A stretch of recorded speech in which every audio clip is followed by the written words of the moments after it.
లోకాన్ని జయించానని చెప్పిన యేసయ్య, ఈ 5 ఖండాలు నీవు జయించావు.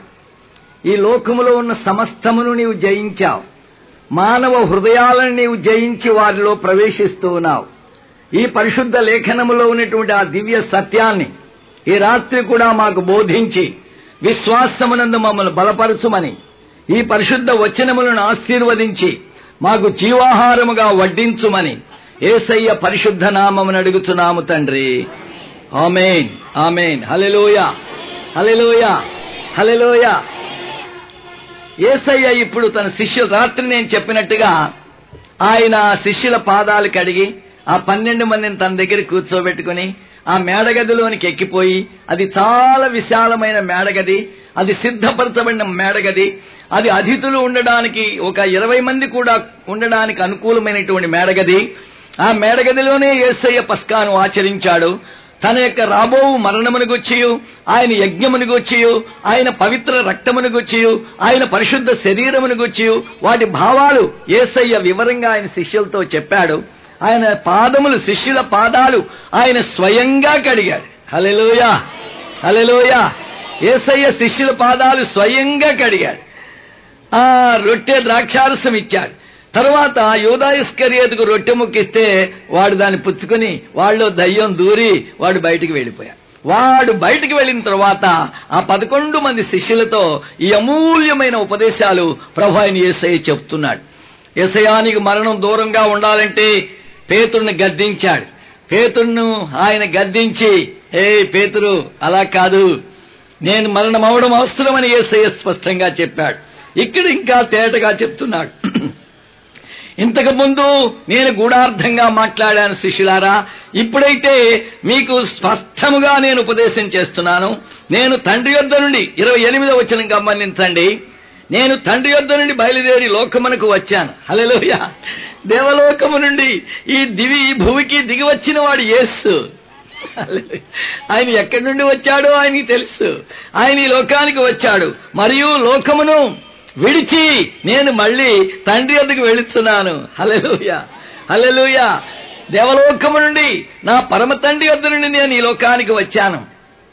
లోకానికి రక్షణ ఇవ్వడానికి, పాప పరిహార బలిగా బలి అవ్వడానికి, అపరాధ పరిహారార్థ బలిగా యజ్ఞం అవ్వడానికి ఈ లోకానికి వచ్చాను.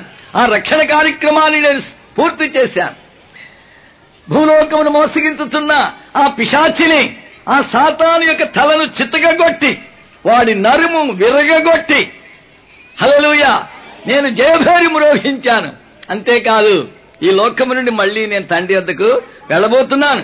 నా తండ్రి నాకే పని అప్పగించాడో ఆ పని నేను పూర్తి చేయబోతున్నాను. అంతేకాదు, నేను వెళ్లి మీకు స్థలాలు సిద్ధపరుస్తాను. నేను మళ్ళీ వస్తాను. ధైర్యంగా ఉండండి, నేను లోకమును జయించి ఉన్నానన్నా.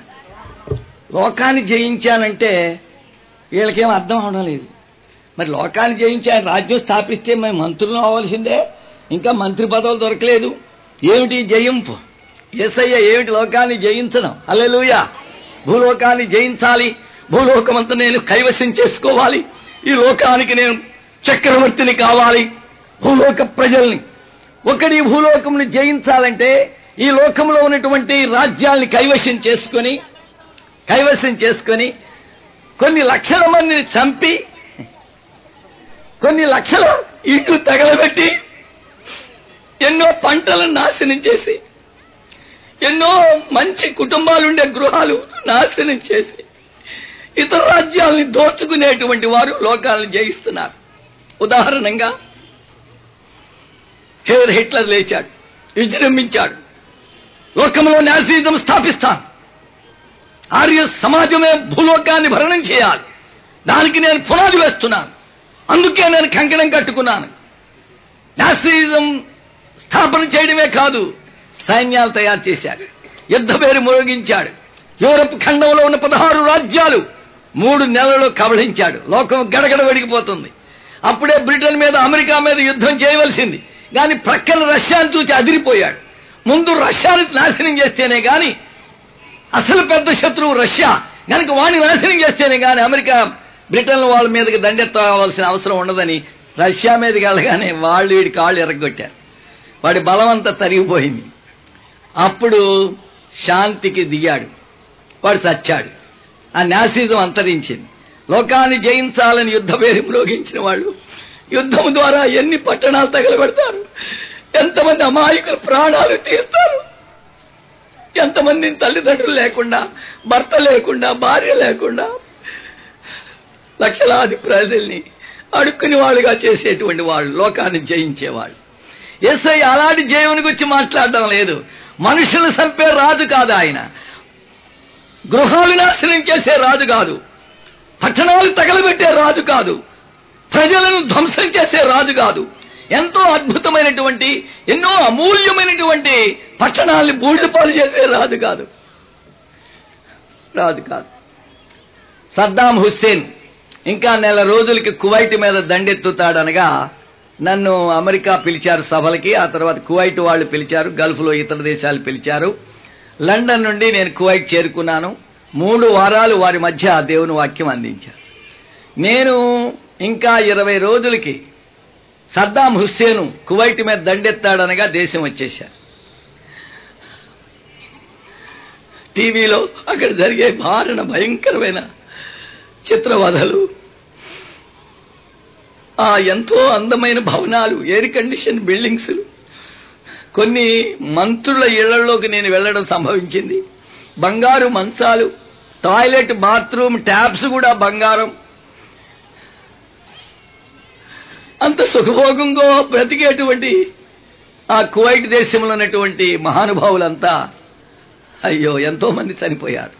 ఆ భవనాలు బూడిద పాలైపోయింది. వాళ్ళు సంపాదించిన అన్ని అక్కడే పెట్టుకుని, పెట్లు నెత్తి మీద పెట్టుకుని, పెట్లు కూడా కాదు ఊరికే దుప్పట్లో తలదిండ్లు అవి మాత్రం పెట్టుకుని ఎన్నో మైళ్ళు నడిచి, పుణ్యాత్ములు కొందరు బయలుదేరి ట్రక్కులు అద్దెకి తీసుకొని వాళ్ళు బాస్రా నుండి యోర్ధానుకు ముఖ్య పట్టణమైన అమ్మానుకు పంపించి, అమ్మాన్ నుండి వారిని ఇతర దేశాలు పంపే ఏర్పాటు చేశారు. నిజంగా ఎంత ఘోరమైనటువంటి వినాశనం! సద్దాం హుస్సేన్ యొక్క దృక్పథం ఏంటి? మా తాతగారు నెబుకద్నెజర్ మహారాజు, బబులోన్ మహారాజు ఆనాడు తెలియబడి లోకాన్ని జయించాడు, బాబేలు సామ్రాజ్యాన్ని స్థాపించాడు. నేను కూడా బాబేలు సామ్రాజ్యం స్థాపించాలి, పూర్విక బాబేలు సామ్రాజ్యం పునరుద్ధరణ చేయాలి, హ్యాంగింగ్ గాడ్స్ మళ్లీ నేను పునర్నిర్మాణం చేయాలి. ఆ దృక్పథంతో సింహం గుర్తుపెట్టి దేశ ప్రజలు కబళించడం మొదలుపెట్టారు. భూలోకములున్న దేవుని ప్రజల కన్నీటి ప్రార్థన వల్ల, ఉపవాస ప్రార్థన వల్ల ఇజ్రాయేలు దేశం మీద వాడు దండెత్తిన కారణాన దేవుడు వానికి బుద్ధి చెప్పి ఆ యుద్ధము బహు త్వరలో ఒక్క కువైట్ నాశనంతోనే వాడు వెనక తగ్గడానికి దేవుడు సహాయం చేశాడు. దేవునికి స్తోత్రం. లోకాలు జయించాలనుకున్న వాళ్ళు చేసేటువంటి మారణకాండ, వాళ్ళు చేసే వినాశనం, ఆ దేవుడు మహాకృప వల్ల మన భారతదేశం శాంతిప్రియ దేశం గనక, దైవభక్తి కలిగిన దేశం గనక, దేవుని యందు భక్తి వైరాగ్యాలు గల దేశం గనక దేవుడు ఆ మహానాశనాలు మన దేశానికి రాకుండా ఆయన కృప వల్ల, విశ్వాసుల యొక్క పరిశుద్ధుల యొక్క సజీవుడైన దేవునికి పరిశుద్ధులు చేసే ప్రార్థన వల్ల దేవుడు మన దేశానికి ఎంతో శాంతిని అనుగ్రహించాడు. మన చేతులెత్తి దేవుని స్తోత్రాలు. యుద్ధం యొక్క రుచి, బాంబుల నాశనం, ఆ భీకరమైన భయోత్పాతం మనం చూడలేదు. హల్లెలూయా. ఎయిర్ కండిషన్ బహళాల్లో ఉంటూ భయంకరమైన వడగాలంటే ఏమిటో తెలియకుండా చల్లగా హాయిగా సుఖభోగాలు అనుభవించేటువంటి కువైట్ ప్రజలు మంచినీళ్లు కూడా దొరకక మండు టెంటలో ఎంతగా మలమల మాడిపోయారో. మా ప్రాంతాల నుండి చాలా మంది కువైట్ దేశం వెళ్ళారు గనక వాళ్ళు వచ్చి వాళ్ళు చెప్పేటువంటి బాధలు మేము వింటుంటే, వాళ్ళ సాక్ష్యాలు చెబుతుంటే మేము కూడా వాళ్ళతో పాటు ఏడవలసి వచ్చేది. యుద్ధం వల్ల భోజనం, రొట్టెలు దొరకవు, మంచినీళ్లు దొరకవు, పీల్చడానికి సరైన గాలి ఉండదు, రాత్రులు నిద్రపోవడానికి వీలు లేదు. లోకాన్ని జయించాలనుకునే దుష్ట శక్తులు చేసే పనిది. అయితే యేసయ్య జయించింది లోకాన్ని అంటే రాజ్యాలు కాదు, ప్రజలను ప్రీకలు తీయడానికి కాదు. హల్లెలూయా. లోకములున్న చీకటి శక్తిని, లోకమును భరణం చేస్తున్న సాతానును జయభేరి మోగించి యేసయ్య దాని తాళను చితకగొట్టి వాని కోరలు లాగివేసి మనకి గొప్ప రక్షణ భాగ్యం దయచేశాడు. దేవునికి హల్లెలూయా, హల్లెలూయా, హల్లెలూయా, హల్లెలూయా. నా శిష్యులారా, నేను లోకమును జయించాను. లోకమంతా నాది. ఆకాశము క్రింద భూమి మీద సర్వము మీద నాకు సర్వాధికారం ఇవ్వబడి ఉన్నది. ఈ భూలోకాలు త్రిలోకములు నా చేతిలో ఉన్నవని యేసయ్య చెబుతున్నాడు. దేవునికి స్తోత్రం. హల్లెలూయా, హల్లెలూయా. లోకం అంటే ఏంటో తెలుసా? ఈ యోహానే తన పత్రికలో దాని భావాన్ని చూపించాడు. లోకములో ఉన్నదంతయు చదవండి. యోహాను మొదటి పత్రిక 2వ అధ్యాయం 16వ వచనం. దయచేసి పాస్టర్స్ వచ్చి చదవాలని కోరుతున్నాను. తప్పులు చదవకూడదు. దైవజనులు వాక్యాన్ని ప్రేమించేవారు. యోహాను మొదటి పత్రిక 2వ అధ్యాయం 16వ వచనం. తొందరగా చదవయ్యా. ఈ లోకమునైనను ఈ లోకములో ఉన్న వాటినైనను ప్రేమింపకుడి. అవును, ఎవడైనను లోకమును ప్రేమించలేదా తండ్రి ప్రేమ వారిలో ఉండదు. లోకములో ఉన్నదంతయో శరీరాశయు, శరీరాశ, నేత్రాశయు, జీవపు డంబము తండ్రి వల్ల పుట్టినవి కావు. అవును, అవి లోక సంబంధమైనవే. అంతే. చాలు. లోకం అంటే ఏమిటి? శరీరాశలు, గర్వజీవితం, నేత్రాశలు, జీవపు డంభం. చూచారా? శరీరాశ. యేసు రక్షకుడు ఈ లోకాన్ని జయించాడు అన్నప్పుడు యేసు శరీరాశను జయించాడు, నేత్రాశలు జయించాడు, జీవిత డంభమును జయించాడు. ఈ లోకాధిపతి అయిన సాతానును వాని శక్తులను ఆయన ఓడించాడు, విజయభేరి మురోగించాడు. దేవునికి స్తోత్రం. హల్లెలూయా. ఈ లోకానికి రక్షణ ఇవ్వడానికి యేసయ్య దిగి వచ్చిన రోజున 30 సంవత్సరాలు ఆయన మరుగ్గా ఉండి 30 ఏండ్లయితేనే గాని ప్రధాన యాజకుడిగా పనిచేయడానికి వీల్లేదు, మానవులకును దేవునికి మధ్యవర్తిగా ఉండి పరిచర్య చేయడానికి వీల్లేదని ధర్మశాస్త్రము చెబుతున్నది గనక ఆ ధర్మశాస్త్ర చట్ట ప్రకారంగా యేసయ్య 30 సంవత్సరాలు ఆయన మరుగుగా ఉండి 30వ ఏట ఆ పరమ పవిత్రమైన తన పనిని ప్రారంభం చేస్తున్నాడు. ఎలాగ ప్రారంభం చేశాడు? ఆయన అరణ్యములో నుండి నేరుగా యోర్దాను దగ్గరికి వెళ్లి యోహాను చేత బాప్తిసం పొంది ప్రార్థన చేస్తుండగా పరిశుద్ధాత్ముడు ఆయనలో ప్రవేశించెను. ఆ పరిశుద్ధాత్మ వలన ఆయన అరణ్యమునకు కొనిపోబడెను. అరణ్యములో ఆయన 40 దినములు దివారాత్రములు ఉపవాస దీక్షలో తండ్రితో గడిపాను. హల్లెలూయా, హల్లెలూయా. యేసయ్య జీవితం వింతైన జీవితం. 40 దివారాత్రములు అరణ్యములో క్రూర మృగములతో కూడా. మార్క్స్ వార్త 1వ అధ్యాయంలో మార్కు వివరముగా ఆ విషయమును వ్రాయిస్తున్నాడు. యేసు ప్రభు అరణ్యములో ఉండి ఆయన క్రూర మృగములతో ఉండి 12వ వచనం. వెంటనే పరిశుద్ధాత్మ ఆయన అరణ్యములోనికి త్రోసుకొని పోయాను. శోధింపబడుచు అరణ్యములో 40 దినములు అడవి మృగములతో కూడా ఉండేది. చూచారా? 40 దినములు పోరాటం. సాతాను చేత శోధింపబడుచు ఉన్నాడు. క్రూర మృగములు ఆయన చుట్టూ ఉన్నవి. అడవి మృగములతో కూడా ఆయన ఉన్నాడు. దేవదూతలు ఆయనకు పరిచర్య చేయిస్తూ ఉండిరి. అరణ్యములో క్రూర మృగములతో ఉన్నాడు. సాతానుడు పొంచి ఉన్నాడు. సాతానుడు ఏ విధముగా ప్రభుని శోధించాలి? 40 దినములు ఉపవాస దీక్షలో ఉన్నప్పుడు సాతానుడు ఆయన దగ్గరికి వచ్చి మాట్లాడడానికి ఏం అవకాశం? తండ్రితో మాట్లాడుతున్నాడు. ఆయన కమ్యూనికేషన్ అంతా పరమ తండ్రితో ఉంది కనుక సైతానికి యొక్క మాటలకు ఆలోచనలకు ఆయన ఏమి అవకాశం దొరకలేదు. అంచేత పాపం పనికిమాలినోడు అలాగే. ఇప్పుడు నేను ఎవరైనా నాతో మాట్లాడాలంటే అవకాశం లేదు కదా, నేను మాట్లాడుతున్నాను మీతో. తండ్రితో సహవాసం చేస్తూ ఉపవాస దీక్షలో ఉన్న యేసయ్యతో సాతానుడు ఏమి కూడా పేర్చి పెట్టుకోవడానికి అవకాశం లేకపోయింది. ఉపవాసము తీరిన తర్వాత 40 దినములు పూర్తి అయిన తర్వాత ఆ దీక్ష ముగించిన తర్వాత హల్లెలూయా, హల్లెలూయా, హల్లెలూయా. దేవుని ప్రజలారా, అప్పుడు సాతాను వచ్చాడు. ఆయన దగ్గరికి వచ్చాడు. లూకాసు వార్త 4వ అధ్యాయంలో 1వ వచనం నుండి దయతో చూడవాలని కోరుతున్నాను. ఒకరు చదవండి అయ్యా.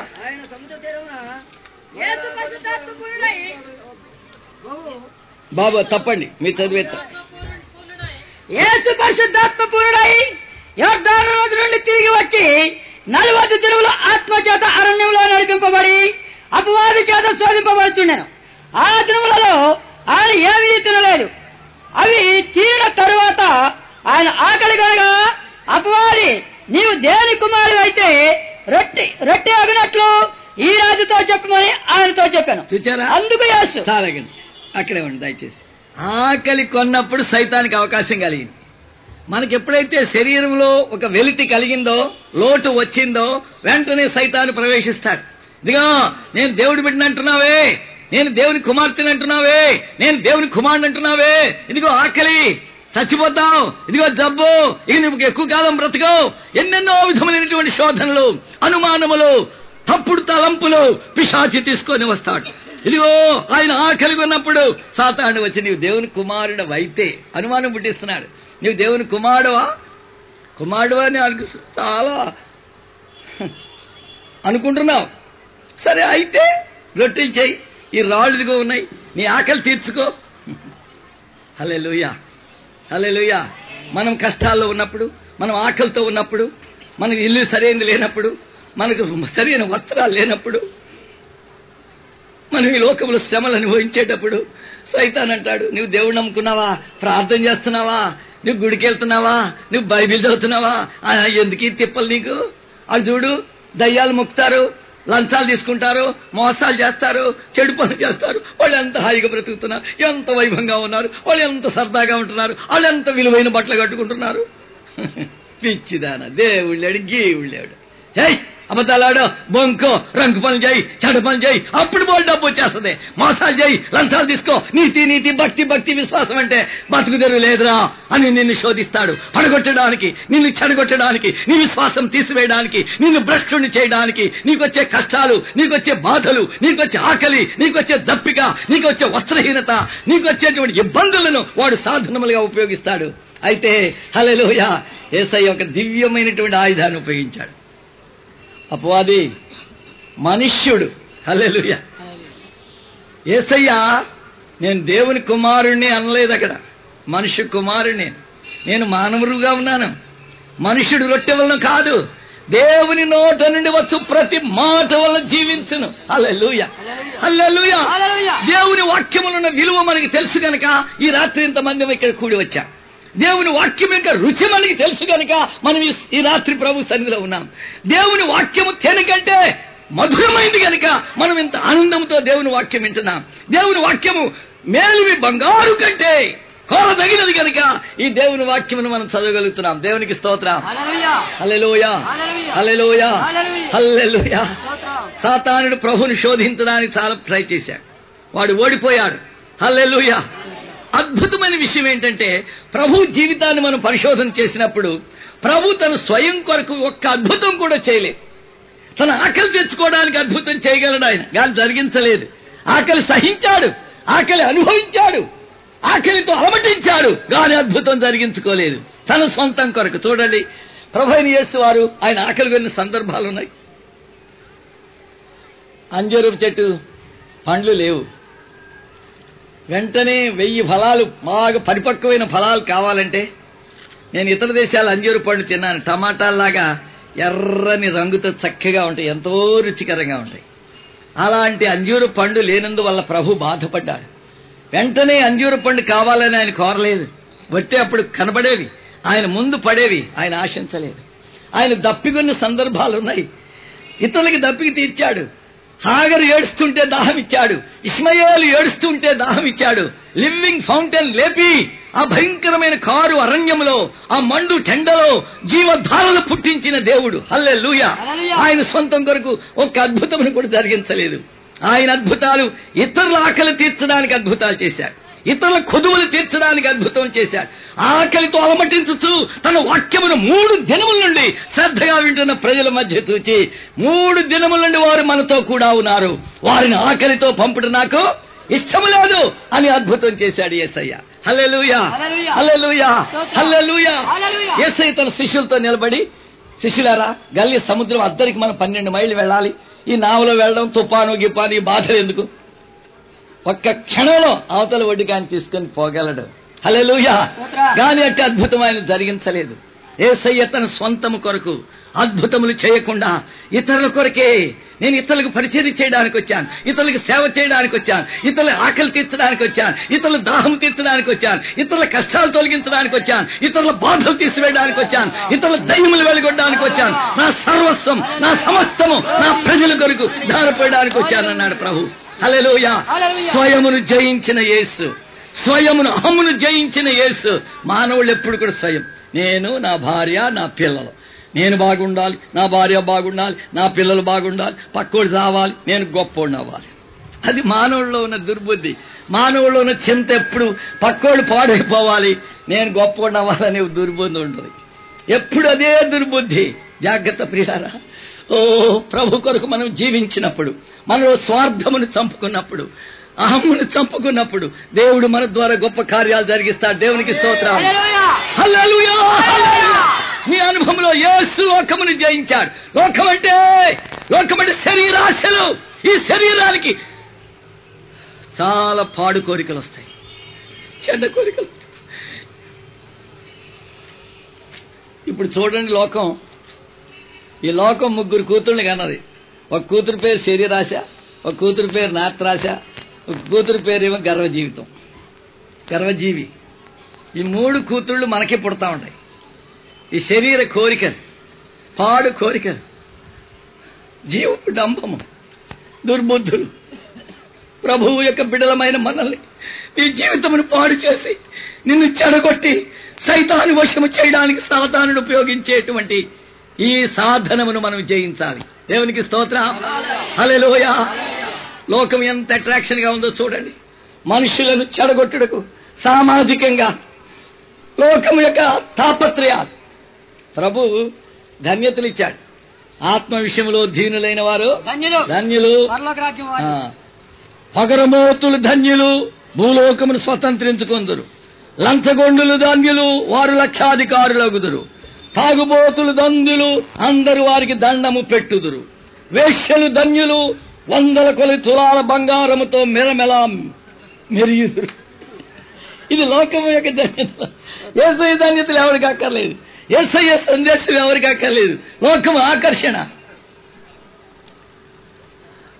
అప్పుడప్పుడు ఈ టీవీలో వార్తలు వినడానికి రేడియో దగ్గర, టీవీ దగ్గర కూర్చుంటే ఆ మధ్యన కొన్ని వస్తాయి, చేస్తాయి. అమ్మో, ఇది అడ్వర్టైజ్మెంట్స్. అయ్యో బాబోయ్, ఈ బట్టలు కొనాలంటే ఎంత డబ్బు కావాలి. పిల్లలు ఇది చూసేసి, మమ్మీ డాడీ అలాంటి షర్ట్ కావాలి నాకు. జీతమేమో 500 రూపాయలు, ఆ షర్ట్ ఖరీదే 700 రూపాయలు. పిల్లలేమో 10 మంది నాలాగా.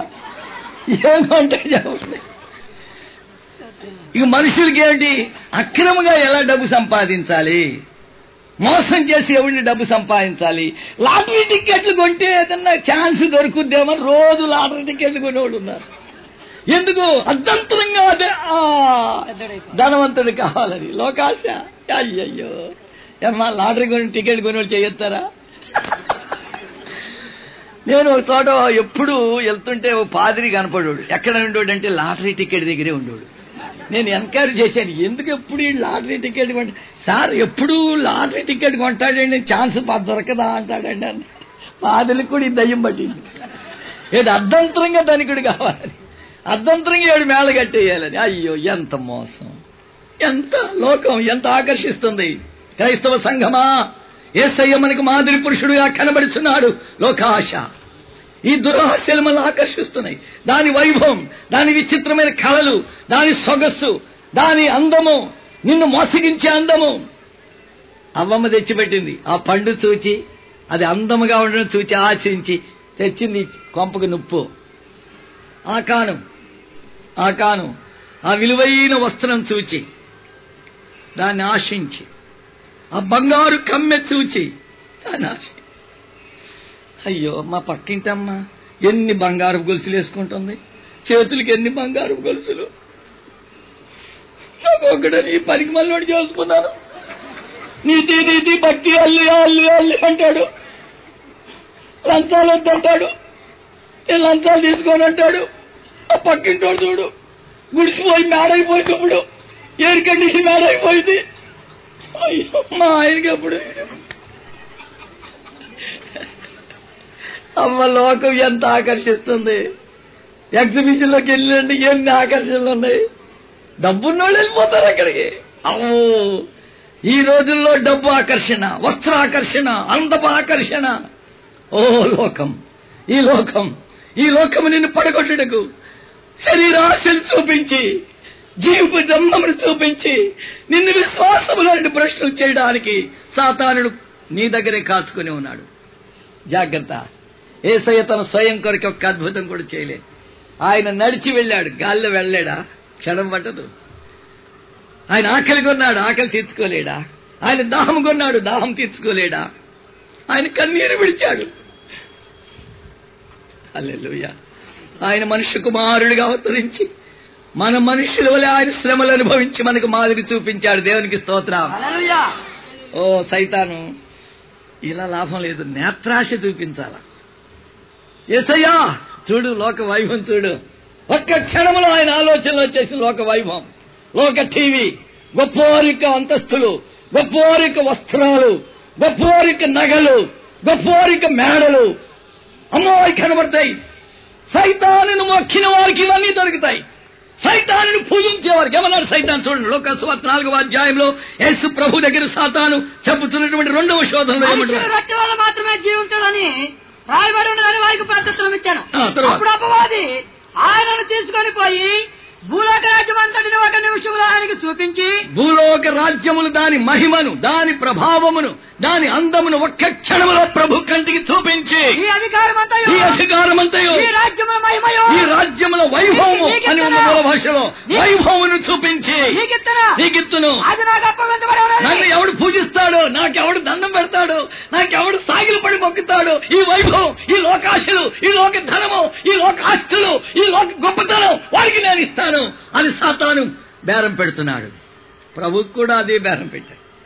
ప్రభు అన్నాడు, అందుకు యేసు నీ దేవుడని ప్రభువునకు మ్రొక్కి ఆయనను మాత్రమే సేవింపవలెను అని రాయబడి ఉన్నది. మానవ జీవితంలో కావాల్సిన దేవునికి మ్రొక్కి ఆయనని ఆరాధింపవలెను. మూల భాషలో ఉన్న పదం అది. ఏమిటి మానవుని జీవితం? నన్ను సృష్టించిన దేవుడున్నాడు, నేను ఆయన మ్రొక్కాలి, ఆయన పూజించాలి, ఆయన ఆరాధించాలి. నన్ను సృష్టించిన దేవుని ఆరాధించాలి, నన్ను సృష్టించిన దేవుని పూజించాలి. ఆయన పాద సన్నిధిలో నేను సాగిన. హల్లెలూయా. బందిపోటు దొంగలం బయలుదేరాం. దేవత దగ్గరికి వెళ్ళి దండం పెట్టి కొబ్బరికాయ పట్టి, ఈ రాత్రి మమ్మల్ని ఎవడు పట్టుకోకుండా మేమే ఇంట్లో దూరతామా, వాళ్ళ ఇంట్లో వాళ్ళని అందరినీ నరికేసి వాడి నగలన్నీ బాగా తెచ్చేసి మేము ఎవడి కంటి పడకుండా, పోలీసోడికి దొరకకుండా, ఓ దేవతమ్మ మాకు దయచూపమ్మ, మమ్మల్ని ఎవడు పట్టుకోకుండా, ఎవడు నరకకుండా మమ్మల్ని క్షేమంగా మళ్ళీ మమ్మల్ని నీ గుహలోకి తేయమ్మ దేవతమ్మ దండం పెట్టి కన్నానికి బయలుదేరతాడు. సైతాను ఎన్ని ట్రిక్కులు నేర్పాడు, ఎన్ని టక్కులు నేర్పాడు, ఎన్ని టక్కు టమారులు నేర్పాడు. మోసగించడానికి, హత్యలు చేయడానికి, దోపిడీ చేయడం. నిన్న జగ్గపేటలో ఉన్నాం. మొన్న పాస్టర్, మా పురుషోత్తం పాస్టర్ గారు, పురుషోత్తమయ్య గారు, ఆయన ఎక్కిన బస్సు ఎక్కారు, వస్తున్నారు. 19 కిలోమీటర్లు వచ్చినాక ఆ బస్సులో టికెట్, బెజవాడ వరకు టికెట్ తీసుకున్న వాళ్ళు ఒకడు వెళ్ళిపోయి డ్రైవర్ దగ్గర కత్తి చూపించాడు, ఒకడు వెళ్ళిపోయి ఆ డోర్ దగ్గర తుపాకీ పెట్టుకుని ఉన్నాడు. తీయండి, నగలు తీసేయండి అన్నాడు. మొత్తం ఏమేమి ఉన్నాయో ఇచ్చేయండి అన్నాడు. వణుకుంటా ఎవడెవరి దగ్గర ఒక ఆమెకి రావడం లేదట, రాడి లాగేశాడు, రక్తం కారిపోతున్నాయి, అన్ని పోయి నిన్న అవుతున్నారు. ఆయన చెబుతుంటే నేను ఏడుపుడు మొదలెట్టాను. అయ్యో దేవా, ఇంత దయలేని మనుషులను ఆయన. ఒకడి బ్యాగ్ లో చాలా క్యాష్ ఉందంటే, 50,000 క్యాష్, 1,50,000 డీడీ, ఇవన్నీ ఉన్నాయి. ఆడేమో వాళ్ళతో కొట్లాడుకుంటూ వాడితో ఆ బీఫ్ కేసు ఇవ్వనని చెప్పి వాడు ఇచ్చేస్తుంటే వాడిని చెతగొట్టేసి వాడిని కత్తితో పోట్లు పొడిచి ఆ బ్యాగ్ తీసుకున్నారు. వాళ్ళందరినీ ఆయన చెప్తున్నాడు, అచ్చం పెంతుకోస్తులాగా ఉన్నారండి, అక్కడ నగలు లేకుండా. వీళ్ళంతా పోలీస్ స్టేషన్కి తర్వాత పోలీస్ స్టేషన్కి వెళ్ళి అయ్యా వాళ్ళు దిగెళ్ళిపోయారు. ఆ పనిలో అమ్మోయ్ వింటున్నారా? తక్కలాడతారా? ఎన్ని నగలని చూడండి, నా వేషం చూడండి, నా నగ చూడండి. అప్పుడు అమ్మో డబ్బు ఎక్కువైపోతుంది, పాత్రలకు కూడా వాళ్ళకి గొలుసులు కావాల్సి వచ్చినాయి, మంచి ఉంగరాలు, రత్నాలు, ముత్యాలు. అయ్యో లోకం దోపిడితోనూ మోసముతోనూ. ఈ రోజుల్లో మనుషులు కష్టపడి పనిచేద్దామనే బుద్ధి లేదే. లంచాలు తీసుకుని గొప్పోళ్ళు అందాం, కాంట్రాక్టులు, బిజినెస్లు తీసుకుని మనుషుని కొట్టేద్దాం. ఓ దోపిడి దోపిడి, లోకమంతా దోపిడితో ఉన్నది. అక్రమం, అవినీతి, లంచములు, యథార్థత లేదు.